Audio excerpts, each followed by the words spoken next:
Durante mais de 150 anos, manuscritos permaneceram guardados em silêncio, até que revelaram um segredo surpreendente. Jesus sempre esteve à frente da obra espírita. Allan Kardec, em sua trajetória espiritual, caminhou lado a lado com Cristo em diferentes épocas da história. Chegou a hora de conhecer essas revelações no livro O Espiritismo é Obra de Jesus. Reserve já em pré-venda no site mundomaior.com.br e participe deste marco histórico.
Boa noite. Boa noite, Delfa. José Henrique Rubim de Carvalho, muito querido por todos nós, muito conhecido por suas brilhantes palestras. Nós agradecemos muito a sua participação. Eu que agradeço, minha amiga. Estamos aqui para contribuir. Que coisa boa. Então, nós já vamos convidando nossos amigos que estão nos acompanhando. Uma boa noite a todos, que sejam bem-vindos. E aqueles que só puderem assistir mais tarde, também recebam o nosso abraço. E vocês já conhecem, Dr. Zé Henrique, ele vem pela Associação Médica Espírita de Nova Friburgo. Então, para nós é sempre renovada essa alegria.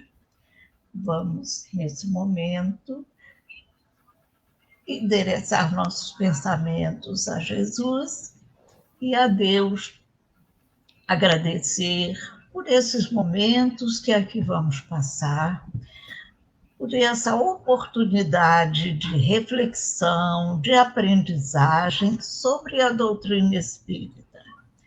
Que o nosso irmão seja inspirado pelos bons espíritos, pela nossa mentora Zilda Gama, e que ele também traga esse estudo, esclarecendo para nós algumas dúvidas que tenhamos e nós estejamos atentos de coração e mente abertos para poder compreender todas essas lições e colocarmos em prática no nosso dia a dia, contribuindo para a nossa evolução espiritual.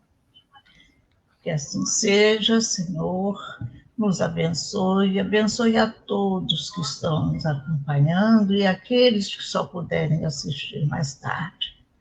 Que assim seja, graças a Deus. Então, nosso irmão agora tem a palavra. Bom, então uma boa noite a todos os companheiros, Centro Espírita Zilda Gama, a minha amiga aqui presente, coordenando esse trabalho. ao meu amigo João, antigo, as lides espíritas, enfim, todos aqui presentes, de várias regiões, de várias plagas. Então vai ser um prazer imenso a gente poder dividir esse estudo, bem interessante, porque nos diz muito de perto, toca nossos corações, além de ensejar em nós a esperança de um dia podermos galgar os degraus e alcançarmos a condição de espíritos felizes. Ainda não somos felizes. Essa é a grande realidade. Nossas felicidades ainda são muito periféricas, muito voltadas para determinados prazeres, desejos da matéria, enfim, tudo que se relaciona ao nosso processo encarnatório. Porque a legítima felicidade é a felicidade espiritual. Estamos a caminho, é claro, desde que nos prontificamos e nos propomos a trilhar este caminho, que é o caminho da espiritualização, ou como diz o nosso querido professor, médico, psiquiatra, psicólogo, que eu sou um admirador, Dr. Carl Gustav Jung, chama-se a individuação. Para irmos a pouco e pouco vencendo etapas, iluminando nossas sombras, nossos delitos morais, nossos condicionamentos, em que perpetramos e repetimos ao longo das existências. Porque existências temos e teremos muitas. Vida é só uma, a vida imortal. Então vamos trazer aqui relatos, por isso eu coloquei em tela, para que todos possam travar contato com esse estudo e sentir a beleza e ceucitude desta doutrina espírita. O título é Palestras de Além-Túmulo. Veremos comunicações espirituais de espíritos felizes. Repetindo mais uma vez, que é aquilo que já almejamos e sabemos como alcançar. É a reforma íntima, é a transformação moral, caídas e recaídas, mas também soerguimentos, que vai nos encaminhando cada vez mais dentro dos processos reencarnatórios depurativos a condições melhores. Então, Allan Kardec, na Revista Espírita de 1858, é a primeira revista espírita redigida por ele. Nós sabemos que a Revista Espírita foi um grande laboratório, onde Kardec utilizava a sua metodologia de análise, de comparação, que ele fazia exaustivamente para chegar a conclusões. Daí ele extraía, passava por uma filtragem, uma peneira, e daí ele codificou a doutrina espírita. Então, os 5 livros do Pentateuco kardeciano, eles não trazem esses estudos interessantíssimos da Revista Espírita. Então, é fundamental que possamos ler todas as revistas e entender o trabalho que Kardec fez para codificar a doutrina espírita. Então, vamos lá nessa Revista Espírita de 1858 e depois fazermos uma conexão com o 4º livro do Pentateuco kardeciano, que é o Céu e o Inferno, onde vamos ali mostrar o relato de um espírito feliz. Então vamos à Revista Espírita. Começa com uma nota. A senhorita Clary D.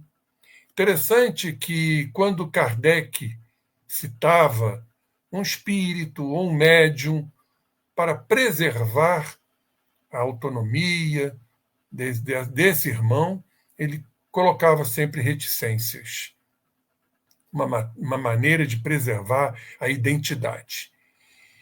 Então, era uma interessante criança que morreu em 1850, com uma idade ainda bem pueril, de 13 anos de idade. E desde então, a senhorita Claridê ficou como o gênio da sua família, onde é frequentemente evocada e a qual dá um grande número de comunicações do mais alto interesse.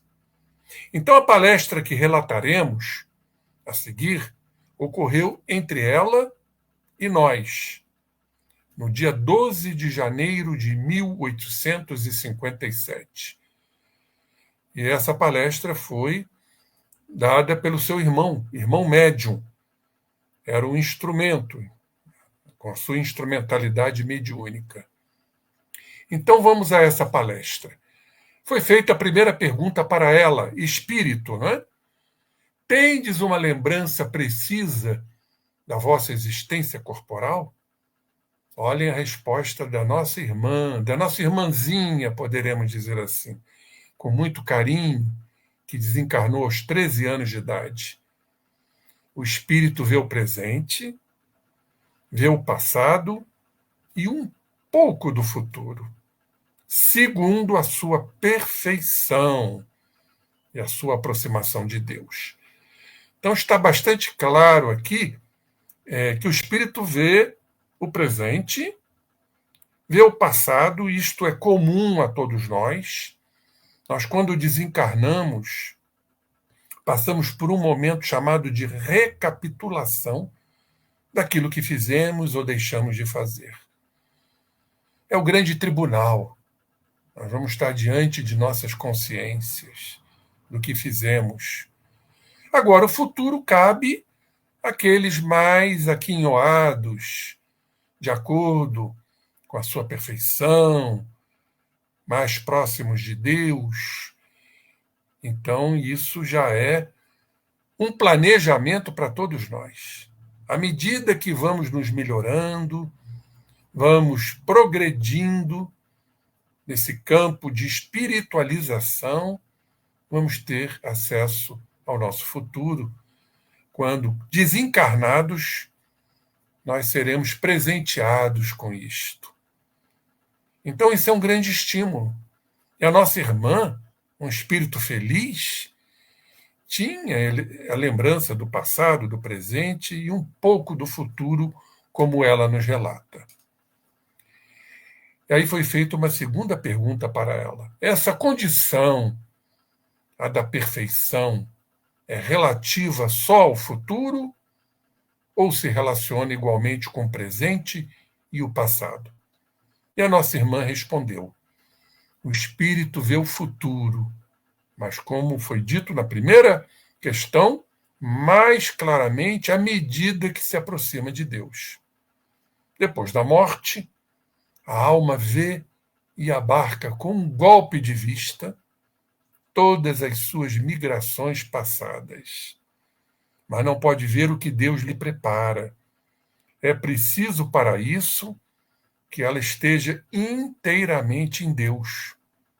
Depois, claro, de inumeráveis existências. Mas, com relação a este golpe de vista, chamamos de um filme ultra rápido, é o processo de recapitulação, que também nós vamos encontrar nos relatos de experiência quase morte. Hoje, muito trazido esse trabalho pela ciência, de inúmeros irmãos que passaram por essa experiência quase morte. É como se ali tudo se desenhasse. O que fizemos, aonde erramos, aonde falhamos, ou aonde poderíamos ter feito e não fizemos, mas também aquilo que fizemos. Não são só os equívocos, mas também são as lembranças positivas. Então tudo se descortina. Nossas migrações passadas, nossas sombras que ainda não foram iluminadas, nossos arquétipos, enfim, tudo se descortina para esse grande testemunho que é o testemunho espiritual. E por conta desta recapitulação, nós trouxemos aqui um exemplo. Está no livro desse grande pesquisador, desse grande estudioso Ernesto Bozan.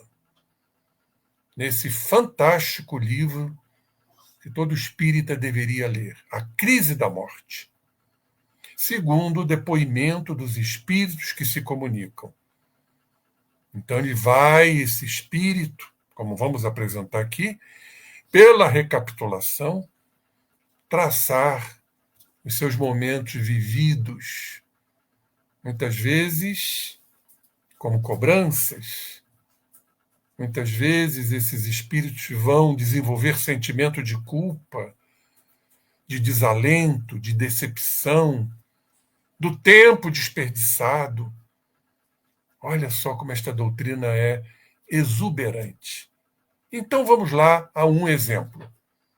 Um 15º caso relatado no livro A Crise da Morte. A senhora Natasha Rambova deu recentemente à publicidade um livro intitulado Rude, em que narra a vida de seu marido, Rodolfo Valentino. Bom, Rodolfo Valentino, eu já tenho uma certa idade, mas era o ídolo do tempo do meu pai, dos meus avós, um homem muito bonito, muito realizado no campo material. Era realmente um ídolo, como existem outros atualmente. Então, Rodolfo Valentino, o célebre artista cinematográfico, acrescentando-lhe algumas mensagens mediúnicas obtidas do defunto. Então, Rodolfo Valentino, em espírito, no seu processo de recapitulação, ele nos traz informações muito interessantes. Aqui o retrato pesquisado na internet, realmente um homem bem apessoado, Rodolfo Valentino. Seu nome, em verdade, olha só como era extenso: Rodolfo, Alfonso, Rafaelo, Pierre, Filibert, Guglielmi di Valentina d'Antonguola, ator italiano, que encarnou em 1895 e desencarnou em 1926. Bom, do ponto de vista das revelações transcendentais, o livro apresenta grande interesse, constituindo uma síntese admirável do que tem sido invariavelmente afirmado também pelos outros defuntos em suas mensagens. Lembrando, mais uma vez, que todos nós passamos por este processo de recapitulação. A lembrança dos nossos processos encarnatórios. Normalmente, os mais recentes, ou o mais recente, melhor dizendo. Olhem só, as mensagens mediúnicas que vamos reproduzir foram obtidas pela senhora Rambova, ou seja, a esposa de Rodolfo Valentino, na residência de seu pai, o sogro dele, situada nos arredores de Nice, na França, com o auxílio do médium americano George Benjamin Wenner, que também servia frequentemente para a fundadora da Sociedade Teosófica, a senhora Helena Blavatsky, que muitos conhecem, a Sociedade Teosófica, que, tendo se encontrado com o espírito do defunto Valentino, graças a essas sessões, ela se tornou seu guia espiritual. Então vamos aqui abreviar. Quem quiser depois buscar no livro A Crise da Morte, o 15º caso, ali vamos ter relatos mais detalhados. Mas olha só o que ele nos diz neste processo de recapitulação. O mundo se me afigurava mais agradável e mais belo do que antes. Pensei no meu trabalho, de que gostava tanto. Pensei na minha casa, nas minhas coisas, nos meus animais favoritos. As recordações se apresentavam em multidões no meu cérebro, como se ele tivesse cérebro realmente, né? É no espírito. Mas, como é um filme ultra rápido, isso tudo se avolumava. E a gente já pode notar aqui que era um espírito muito ligado às questões materiais. A minha casa, veja como ele coloca, minha casa. Nada nos pertence, meus irmãos. Quando a gente fala minha casa, minha esposa, minha mãe, isto é um sentimento de posse, quando nada nos pertence. É, em verdade, algo que deveria, inclusive, dentro de uma visão espiritual, ser eliminado da literatura portuguesa, que é exatamente a posse, o apego, minha casa. Então, quando a gente perde a casa, quando a gente perde um animal favorito, quando a gente perde um ente querido, nós sofremos muito pelo apego que ainda temos. Eu gosto sempre de citar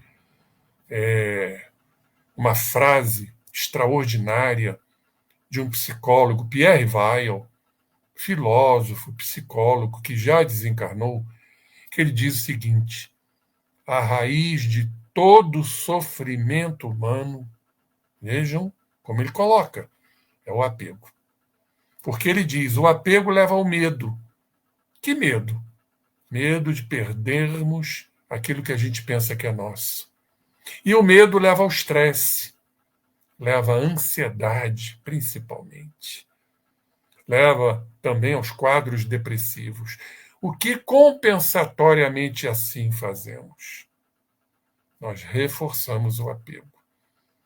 E, consequentemente, mais medos, mais estresse, mais ansiedade, mais inquietude, e nós ficamos neste círculo vicioso, que poderíamos chamar de fixações mentais. Como André Luiz nos coloca no livro, tem um capítulo sobre fixações mentais. E ele diz que ficamos girando ao derredor de nossos pontos nevrálgicos, nossos medos, nossas mágoas, nossas culpas. Então, o grande trabalho no processo de espiritualização é o desapego. Então vejam aqui como ele relata: minha casa, minhas coisas, meus animais favoritos, como se tudo isso pertencesse a ele. Nem nós nos pertencemos. Em verdade, somos filhos do Pai, fomos criados pelo Pai. Então as recordações assolavam a mente do nosso querido irmão. E ele diz, olha, eram lembranças de automóveis.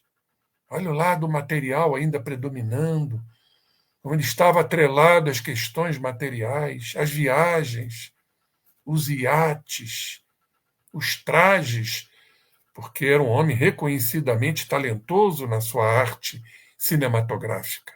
O dinheiro, né?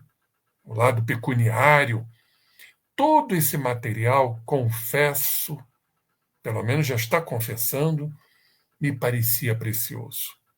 E tudo ele deixou na Terra após a sua desencarnação. Tanto que ele diz, a ideia de que tudo isso ia ser varrido para longe de mim e para sempre me aterrorizava. Olha aí o medo potencializado, terror das perdas que ele já sentia.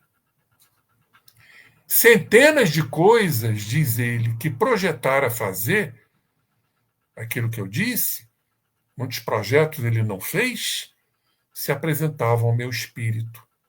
Coisas importantes umas e banais outras. Também me vinham à memória as cartas que tivera a intenção de escrever e não as escreveu.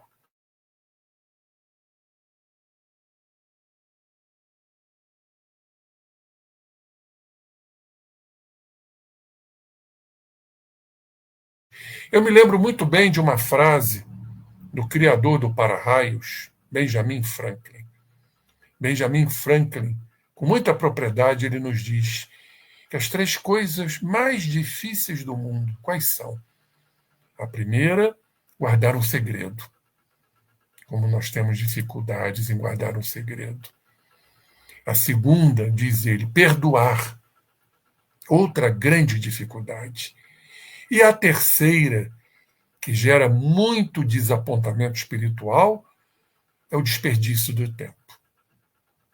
E às vezes, ou melhor, muitas vezes, nós desperdiçamos o tempo com coisas fúteis, com frivolidades, com banalidades.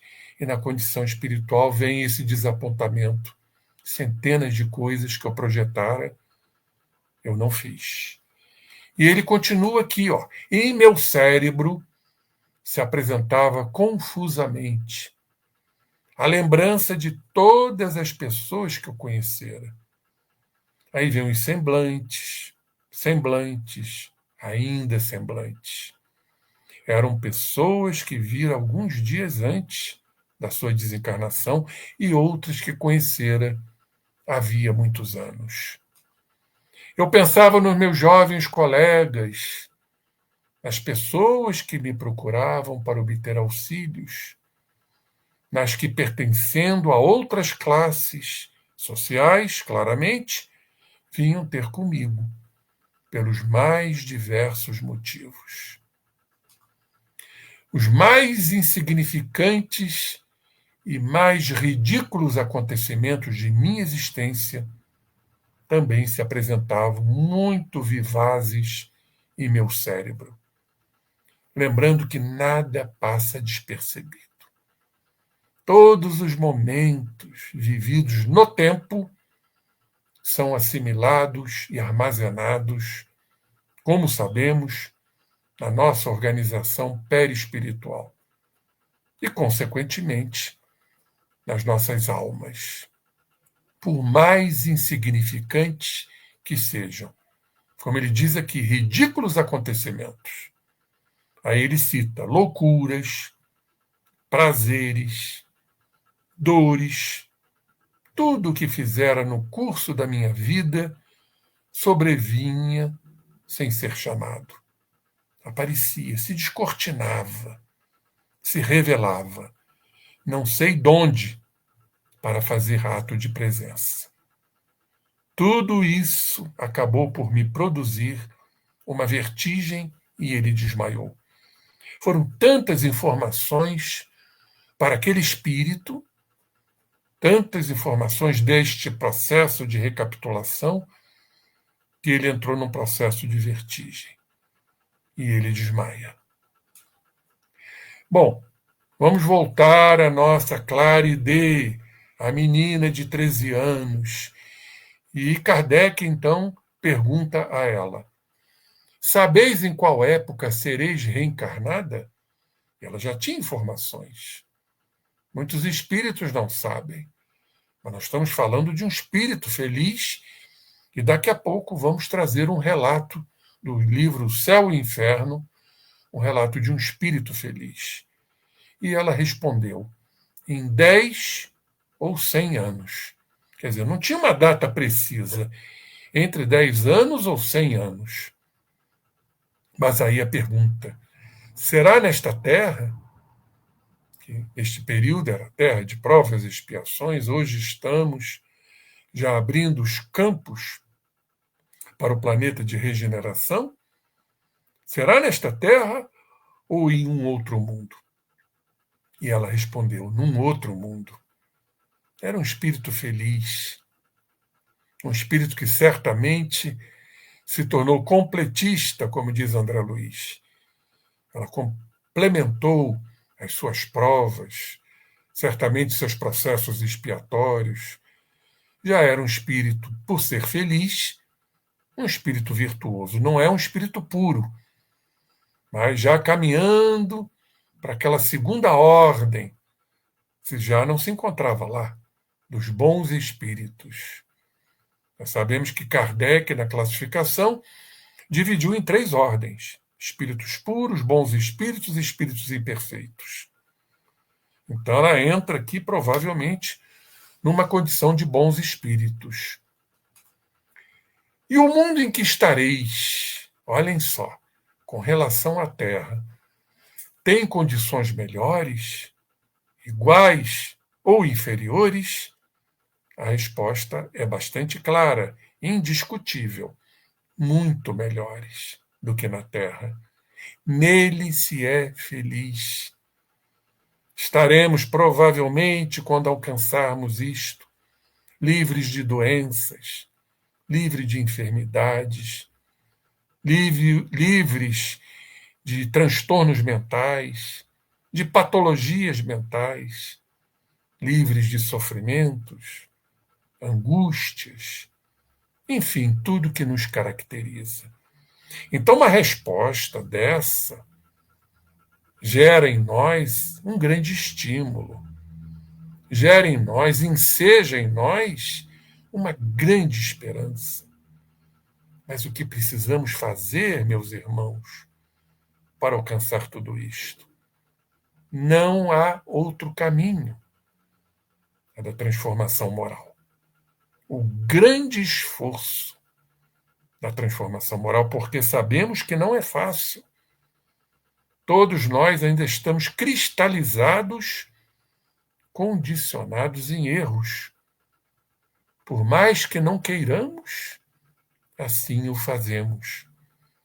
Isso nos lembra Paulo, o apóstolo. Reconhecendo tudo isto, ele nos diz: o bem que eu quero fazer, eu não faço. No entanto, o mal que eu não quero fazer, este eu faço. Nós somos tentados e cedemos aos nossos condicionamentos. Tal é a força moral dos condicionamentos, dos nossos equívocos. Mas vamos a pouco e pouco, como diz a nossa querida Joana de Ângeles, cada encarnação é uma virtude a ser adquirida. Então não tenhamos a pretensão de que daqui nós já vamos para um planeta ditoso. Nós vamos galgando degraus, mas já nos sentindo melhores quando fazemos as nossas melhores escolhas. Mas um dia alcançaremos esses planetas felizes, onde estaremos livres de uma série de ranços do passado, do presente, a expressão disso tudo na organização física. Então isso é realmente uma grande esperança que abre o caminho para a fé, no tamanho ainda de um grão de mostarda. O grão de mostarda é o reino de Deus que está em todos nós. E lá alcançaremos por força do progresso. Não tem como fugirmos a isso. Agora alcançaremos pelas nossas escolhas. Afinal, somos livres para escolhermos. Um dos pais da física quântica, Amit Goswami, ele diz, mudando um pouquinho a frase de René Descartes: escolho, logo existo. Então a nossa existência é fruto de nossas escolhas. Que possamos fazer as devidas escolhas. Seguir o bom pastor. Não foi isso que o Mestre Jesus nos disse? Aquele que vier após mim, negue-se a si mesmo, tome sua cruz e siga-me. Então vamos aqui um relato, já que estamos fazendo a conexão da Revista Espírita com o livro Céu e Inferno, estamos falando de espíritos felizes, vamos falar de um deles, Jobar. Está lá na segunda parte, capítulo 2, do Céu e Inferno. Espíritos felizes tal qual a nossa irmã Claride. Vamos ver o que Jobard nos diz. Ele foi diretor do Museu da Indústria de Bruxelas, nascido em Baixeux, o Alto Marne, e falecido em Bruxelas, de apoplexia fulminante. O que é uma apoplexia? É, por exemplo, um AVC, um acidente vascular cerebral, ou um infarto agudo do miocárdio. Ele desencarnou a 27 de outubro de 1861. Ele tinha 69 anos de idade. O senhor Jobard era presidente honorário da Sociedade Espírita de Paris e tratava-se de o evocar, na sessão de 8 de novembro, quando ele se antecipou, ele captava o desejo. Então não precisou haver uma evocação. Ele se antecipou ao nosso desejo, nos fala Kardec, espontaneamente deu a seguinte comunicação. Vejamos uma comunicação, mais uma, né? De um espírito infeliz, de um espírito feliz. Aqui estou eu, a quem ias evocar, manifestando-me por este médium que até agora tenho solicitado baldamente, quer dizer, inutilmente. Antes de tudo, desejo descrever as minhas impressões por ocasião do meu desprendimento. Senti um abalo indizível, como todos nós sentiremos, um quadro de perturbação, de confusão mental. Lembrei-me instantaneamente do meu nascimento.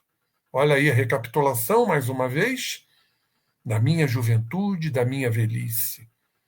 Toda a minha vida se me retratou nitidamente na memória. Eu senti apenas um como piedoso desejo de me achar, enfim, nas regiões reveladas pela nossa crença. Depois, aquela perturbação, aquele tumulto serenou. Eu estava livre, quando muitos não ficam livres. O meu corpo jazia inerte.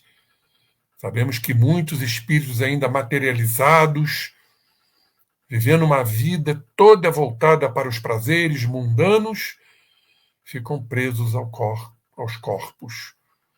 Ah, meus caros amigos, olha que informação, que prazer se experimenta sem o peso do corpo, ou seja, completamente desprendido das influências materiais. Quanta alegria no abranger o espaço! Não julgueis, no entanto, que me tenha tornado repentinamente um eleito do Senhor. Não, eu estou entre os espíritos que, tendo aprendido um pouco, muito devem aprender ainda. Então já vejam aqui o grau de humildade. Como todos nós que devamos ser e entender que somos aprendizes ainda. Não tardou muito que de vós me lembrasse, irmãos de exílio, e asseguro-vos toda a minha simpatia, todos os meus votos vos cercam. Quereis saber que espíritos me receberam? Quais as minhas impressões? Pois bem, amigos, foram todos os que evocamos quando ele trabalhava na Sociedade Espírita Parisiense, nas evocações. Agora estão ali claramente presentes. Todos os irmãos que compartilharam dos nossos trabalhos. E nós sabemos, queridos irmãos, a importância dos trabalhos medianímicos. Eu falo medianímicos porque tem sempre o colorido do médium, que, aliás, é o termo mais adequado. E nos trabalhos medianímicos, o instrutor está ali aconchegando, acalentando, orientando aquele irmão, muitas vezes completamente desgovernado, um completo desatino, no descompasso moral. Esses irmãos, quando, no seu processo de refazimento, tendo se melhorado, vão nos receber muitas vezes no mundo espiritual, como aqui está, todos os irmãos que compartilharam dos nossos trabalhos. Então vejam a importância do trabalho, nas reuniões, nas casas espíritas, nas reuniões medianímicas. E diz ele: eu vi o esplendor, mas não posso descrevê-lo. Apliquei-me a discernir o que era verdadeiro nas comunicações, pronto a contraditar tudo que fosse errôneo. Então, trabalho de orientação, trabalho de ilustração, contraditando aquelas comunicações equivocadas, errôneas. Que belíssimo trabalho! E ele diz aqui: pronto a ser o cavaleiro andante da verdade neste mundo, tal como fui no vosso. Jobar. Então, um relato aqui de um espírito feliz, claramente nos mostrando a importância de estarmos aqui no caminho retilíneo, sem nos desviarmos, dentro do possível, é claro, não sermos aquelas ovelhas tresmalhadas que o bom pastor agora está reunindo no seu contingente, vamos dizer assim, na sua equipe espiritual. Porque somos, como dizemos, neste trabalho profícuo, não só da divulgação, como no trabalho da caridade, do amor ao próximo, podemos dizer sim que já somos os trabalhadores da última hora. Já somos aqueles que estão utilizando os talentos que o nosso amantíssimo Pai semeou em todos nós. O talento da renovação, o talento da transformação. Então, Jobar nos traz essa informação preciosa. E vamos, então, agora a algumas perguntas que foram feitas a ele. Está lá no livro Céu e Inferno. Lembrai-vos de haver estado nas mesmas condições anteriormente à última existência? Experimentais qualquer mudança a este respeito, comparando as situações presente e passada? E ele responde: recordo-me das existências anteriores. Não falamos sobre isto? As recapitulações? E sinto-me melhorado. Por isso que me identifico com o que vejo, ao passo que, perturbado nas precedentes existências, só me apercebia das faltas terrenas. Isso é interessante, por isso eu botei em destaque. Porque após passarmos por aquele momento de confusão, de mudança dimensional, o espírito, geralmente imperfeito, ele dorme. Ele dorme porque está focado nas suas fixações mentais, desabastecendo energeticamente para abastecer essas fixações. Isso gera uma atonia perispirítica. Então o espírito se sente cansado, fatigado e ele dorme. Quando ele dorme, ele sonha, mesmo em espírito. Está lá no livro Os Mensageiros. Sonha com o quê? Com as suas deficiências. Então aquilo surge como um pesadelo. Aí ele acorda, como a gente acorda quando está completamente dominado pelo pesadelo.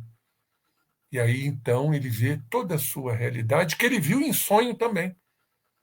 Então, isso gera o que nós chamamos de uma alucinação espiritual, uma perturbação que vai diminuindo à medida que o espírito evoluiu. Vedes os espíritos que aqui estão conosco? Ele responde: olha só que coisa extraordinária, de um espírito feliz. Eu vejo Lázaro, principalmente Lázaro, Erasto, depois mais afastado, ele vê Jesus, o Espírito de verdade, pairando no espaço Depois ainda uma multidão de espíritos que vos cercam, todos eles solícitos e benévolos. E aqui ele nos aponta: sede felizes, amigos, pois benéficas influências vos disputam as garras do erro. Está a nos dizer: transformai-vos, melhorai-vos, para serdes verdadeiramente felizes. Vamos voltar então à nossa irmã, a Claride, também um espírito feliz, para a gente poder então fechar o nosso trabalho. E Kardec assim pergunta: uma vez que estais aqui entre nós, estais num lugar determinado, em que sítio? E ela responde: estou com aparência etérea, ou seja, uma aparência completamente purificada, não pura, mas purificada. Poderia dizer que o meu espírito, propriamente dito, se estende para muito mais longe. Houve ali realmente, pelo seu próprio processo evolutivo, né, um processo de eterização. Está lá no Livro dos Espíritos. À medida que vamos evoluindo, os nossos perispíritos, ou corpos espirituais, ou psicossomas, como diz André Luiz, assim como a alma, vai se eterizando, vai se sutilizando. E diz ela que vejo muitas coisas e me transporto para bem longe daqui, com a rapidez do pensamento. Pensou, chegou. Não temos ainda como avaliar a velocidade do pensamento. É tão rápido. É como um bólido, digamos assim, espiritual. Espíritos jamais credenciados. Eles pensam e chegam. Minha aparência está à direita do meu irmão, que é o médium, né? E guia o seu braço para a psicografia. O corpo etéreo, foi perguntado a ela, do qual estáis revestida, vos permite sentir as sensações físicas, como, por exemplo, a do calor ou do frio? E ela responde: ela é um espírito feliz. Não podemos esquecer isto.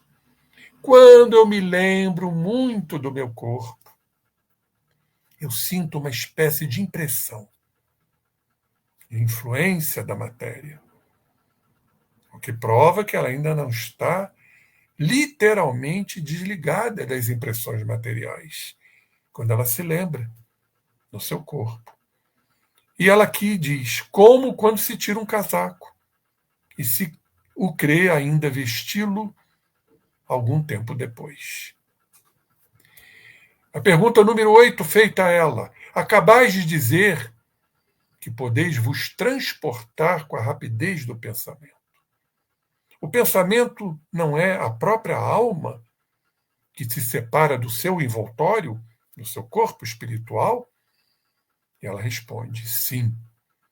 Nós sabemos perfeitamente bem que quem pensa é a alma, e não o perispírito. O perispírito é o corpo, é o que dá forma ao espírito. Então, o pensamento é um atributo da alma. E esse transporte, nós entendemos basicamente quando estudamos as propriedades do perispírito, é a expansibilidade.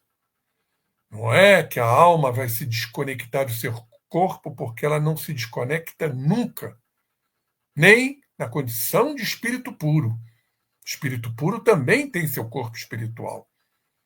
Só que ele é tão diáfano, ele é tão sutilizado, ele é tão quintessenciado, que nos parece que é homogêneo à alma. Mas o corpo espiritual é imperecível e acompanha a evolução da alma. Então, o processo, que é a propriedade perispirítica, é a expansibilidade. E quanto mais evoluído, maior a expansibilidade, que acompanha a rapidez do pensamento. Então, o pensamento é um atributo da alma, tanto que ela responde aqui, sim. E quando o vosso pensamento se transporta para alguma parte, como se dá a separação da vossa alma? Então, a pergunta é nesse sentido. Há uma separação ou há uma expansão? Tanto que ela responde, a aparência se desvanece, porque a aparência é um atributo do corpo espiritual. É como se o pensamento caminhasse sozinho, porque o pensamento é uma propriedade, é um atributo, como falei, da alma. É, pois, uma faculdade que se separa. O ser permanece onde está? E ela responde categoricamente. A forma não é o ser. O ser é a alma. A forma é dada pelo corpo espiritual. Mas como esse pensamento age? Não age sempre por intermédio da matéria? Claro que não. Não é pela matéria. Por exemplo, nós encarnados, não é o cérebro, não é o sistema nervoso central, é a ação do espírito, através do perispírito sobre a matéria. A matéria nada mais é que um receptáculo, nada mais é do que um instrumento. Só existe o pensamento, como existem as emoções, porque existe a alma. Tudo é um atributo da alma. Por isso, o sofrimento é da alma. Quando os pensamentos são de sofrimento, a se expressarem no sistema nervoso central, a se manifestarem no corpo físico, temos que entender isso e um dia a medicina entenderá. Mas como esse pensamento age, não age sempre por intermédio da matéria? Claro que não. Responde ela. Quando a vossa faculdade de pensar se separa, não agis mais por intermédio da matéria? E ela responde, a sombra se esvanece. Ela se reproduz onde o pensamento a guia.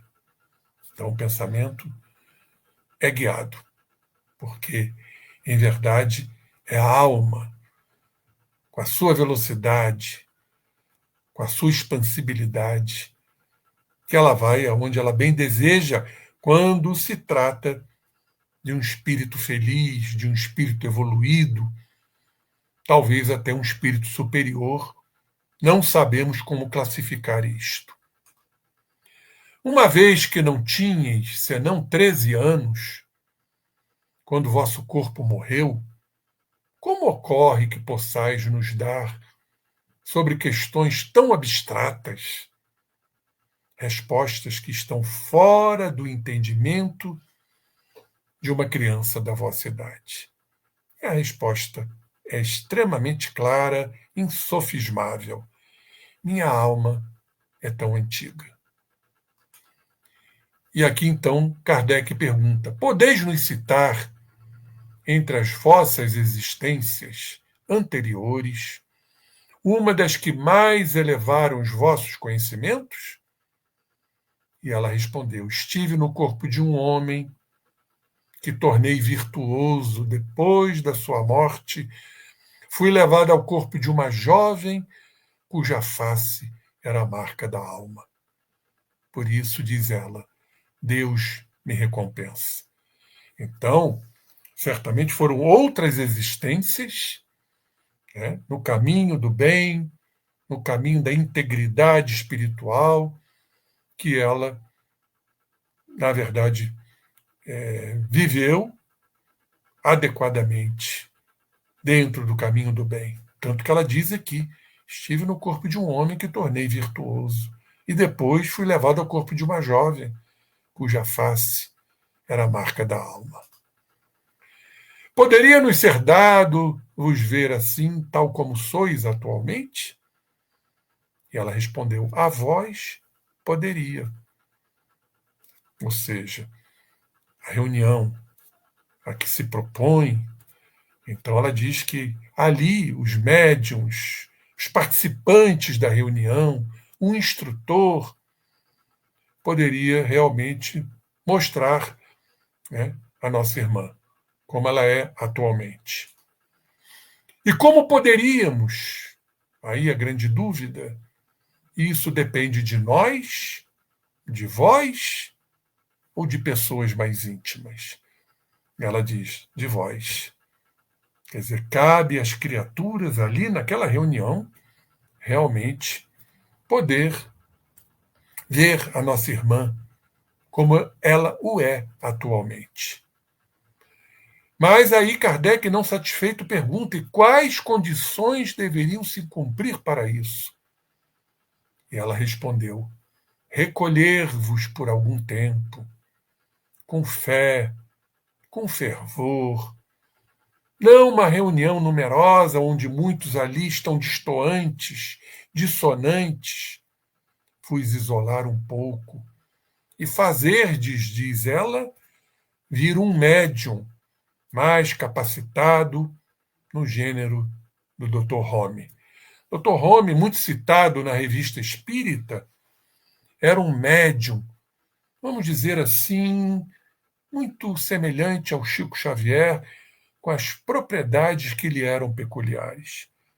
Ele tinha, Dr. Home, né, várias faculdades de vidência, de clareaudiência, da psicografia, da psicofonia, de efeitos físicos. Diríamos até um médium quase que completo. Então, necessitaria de um médium do gênero Dr. Home. Para quê? Importante isto. Já que queriam que ela aparecesse, não só para os videntes, mas provavelmente para todos os participantes da reunião. Só há uma forma: a materialização. Então, quando ela cita um médium do gênero de Dr. Home, certamente é um doador, um médium de efeitos físicos, um médium doador de ectoplasma, para então o espírito dela poder agregar, consolidar e aparecer para todos, para que todos a vissem como ela o é. Muito interessante isto. Claro, ela em espírito, utilizando o seu corpo espiritual, com as suas passagens na Terra. Então ela vai se mostrar como ela era na sua última encarnação. Vejam que beleza essa doutrina, nos trazendo aqui como tudo isso se processa. E mais, dependendo da agregação molecular, dependendo da consolidação do ectoplasma, ela pode, inclusive, se tornar tangível, ou seja, tocada por todos. Claro que para isso é uma reunião séria, é uma reunião pautada na moral, em preparos. Provavelmente são médiums, principalmente os fornecedores de ectoplasma, que na véspera não vão se alimentar grotescamente, alimentações grosseiras, vão se preparar psiquicamente, espiritualmente, para que esse ectoplasma esteja em condições para sua utilização.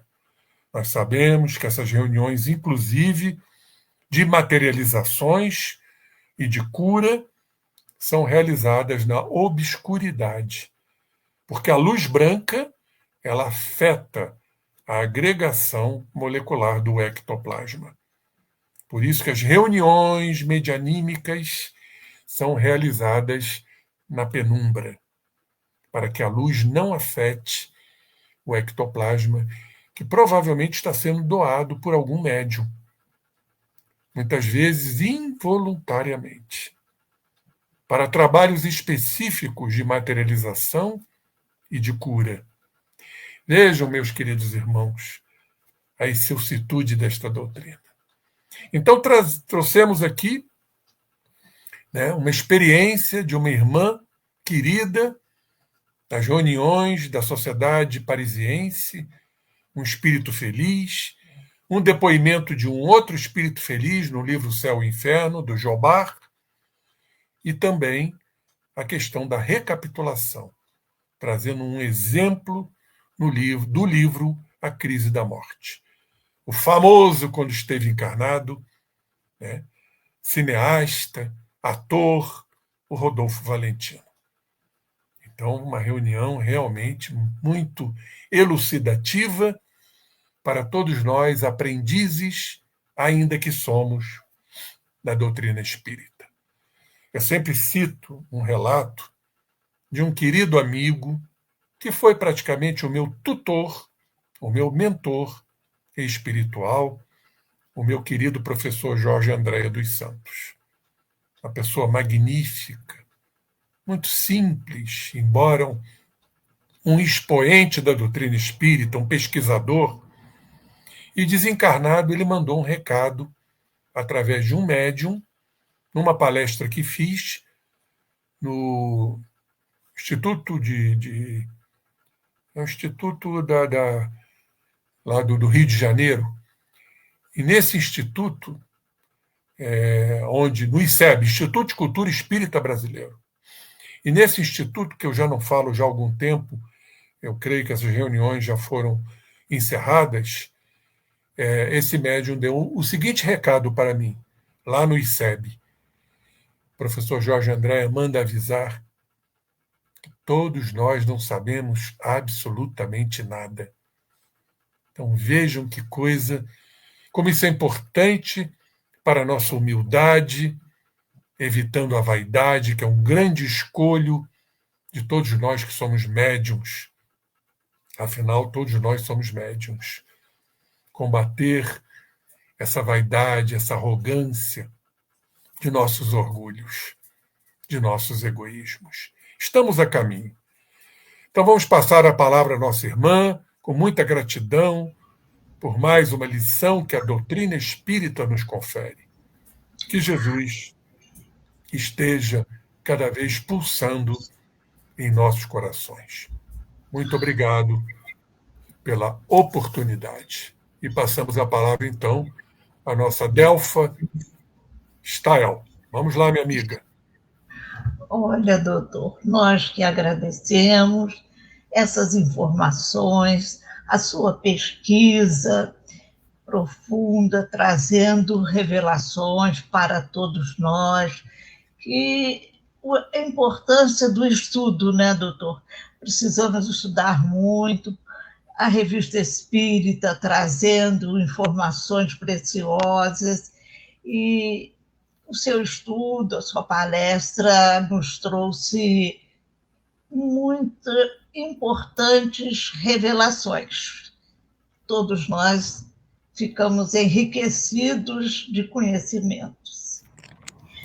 Então, nesse momento, nós, continuando com nossos pensamentos elevados, a Deus, nosso Pai Criador, e a Jesus, esse mestre amigo, nós agradecemos pelos momentos que passamos, pela aprendizagem, que fomos, assim, agraciados com tantas revelações importantes, são preciosas para que continuemos nesse caminho do bem, sabendo que é o caminho que realmente nos levará a seguirmos, a chegarmos a ser espíritos puros.